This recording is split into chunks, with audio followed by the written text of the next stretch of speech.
Lo, gaano kaya ka-effective to guys, oh. Electricity saving box daw to, nakakababa ng kuryente. Isasaksak lang, oh. Ayan, intelligent energy saver. Gaano kaya katotoo to, bababa daw yung kuryente. Yung napanood ko po sa vlogger guys, yung bumaba daw yung kuryente niya, 4,000, naging 2 or 3. Ganun.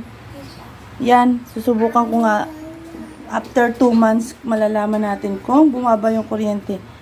Sinasaksak lang nga siya ng ganyan, oh. Nakasaksak lang siya, hayaan mo lang siya. Hindi siya nagiinit, oh. Kahapon ko pa siya nakasaksak. 2 ang nakuha ko nito, guys. Yan, nakasaksak siya. Ewan ko lang kung effective to. Ayan. Sino kaya may merong ganyan din sa bahay nila? Yung nakabili din ng ganito. Napanood ko rin kay Vicky Morales. Nagsalita siya about dito.